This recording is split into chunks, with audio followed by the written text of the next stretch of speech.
E estava na pauta da Câmara para ser votado no dia de hoje o projeto de lei que reserva metade das vagas nas universidades federais para estudantes de escolas públicas, priorizando o ingresso de negros e índios. O projeto tramita desde 1999 e, de tão polêmico, teve sua votação adiada mais uma vez. Para debater o assunto, o Repórter Brasil recebe hoje o secretário adjunto da Secretaria de Igualdade Racial, Eloy Ferreira, que é favorável às cotas, e o coordenador do Movimento Negro Socialista, José Carlos Miranda, que é contrário a esse sistema. Eu agradeço muito a presença do senhor Eloy e também do José Carlos lá em São Paulo, e começo dando 1 minuto para cada um defender a sua posição, que eu já relatei aqui, e começando pelo senhor, por uma ordem definida em sorteio. A política de cotas, ela é imprescindível nessa época da história do Brasil, sob inúmeros aspectos. Reparar uma desigualdade histórica que foi perpetrada contra os negros desde a abolição da escravatura há 120 anos. A adoção da política de cotas nessa época, ela inaugura um instante absolutamente importante. Reparação. Tratar desiguais de forma desigual, dado que o ensino público não alcança suficientemente, não dá condições suficientemente de ingresso para os estudantes negros e carentes ingressarem na universidade. Então a política de cotas, ela é justa nessa direção. E é uma política absolutamente temporária, não é uma política eterna, é uma política que pretende durar o tempo necessário para poder levar negros e carentes à universidade e à formação superior. Então vamos a São Paulo ouvir também a posição de José Carlos Miranda.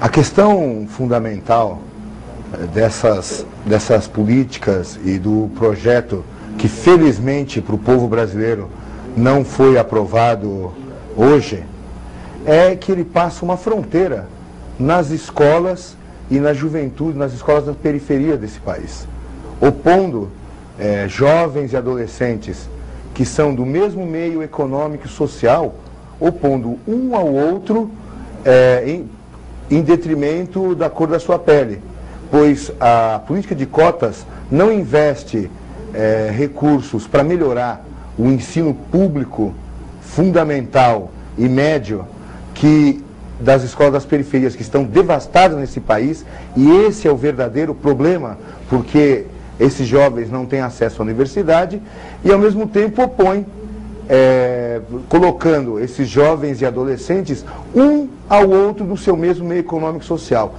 Nós repugnamos e repudiamos qualquer lei que rotule o povo brasileiro ou qualquer outro povo com raça. A criação de raça é criação dos racistas, é criação do racismo. E por isso que nós não nos opomos a cotas sociais, mesmo que elas não resolvam esse problema.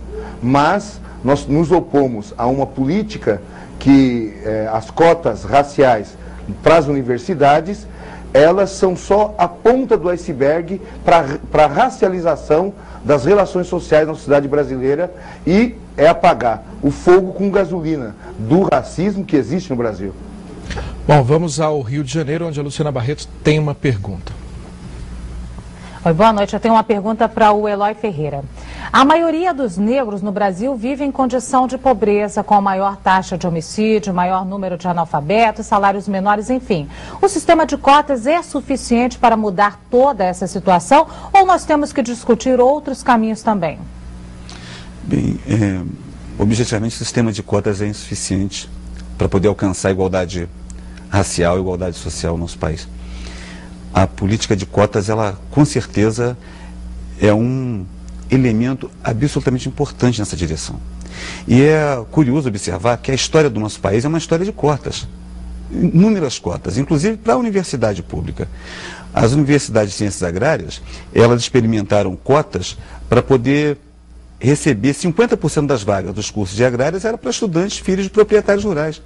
É bem verdade que de cada 10 filhos de proprietários rurais, 11 eram brancos, fazendo uma brincadeira, mas é verdade. Isso não é tratado dessa época agora.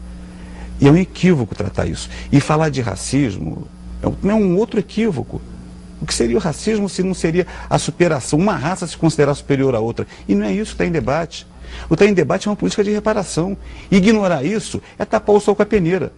Se nós conseguirmos apontar quando o ensino público voltará a ter aquele padrão de qualidade, aquele padrão de excelência, para poder levar todos esses alunos a disputarem em igualdade de condições, aí tem acordo.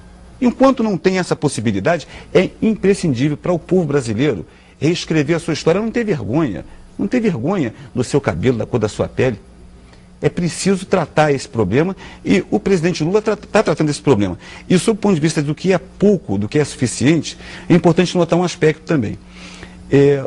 O governo do presidente Lula está investindo cerca de 2 bilhões até 2010 para tratamento, para políticas de promoção das comunidades remanescentes de quilombos. Essa é uma política de reparação também. Comunidades que estavam esquecidas.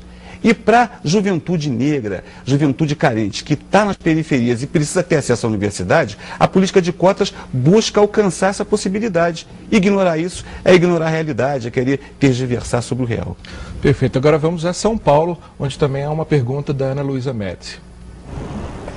Boa noite. Bom, eu queria perguntar ao José Carlos Miranda, que está presente aqui em São Paulo. De acordo com uma pesquisa feita pelo Datafolha no ano passado, apenas 9% das pessoas se dizem bem informadas sobre a questão das cotas, como está sendo proposta pelo Estatuto da Igualdade Racial.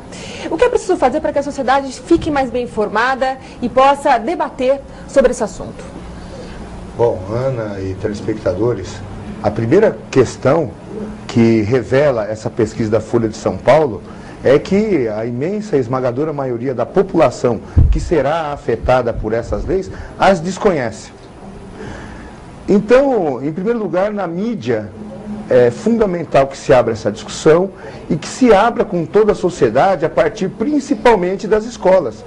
Porque qual que é a questão? A política de cotas, ela desiste da luta para melhorar o ensino básico de qualidade. Ela troca 6 por meia dúzia. Eu diria que essas políticas são conservadoras, porque segundo dados do PNAD, a Universidade Pública Brasileira, ela é completamente elitizada.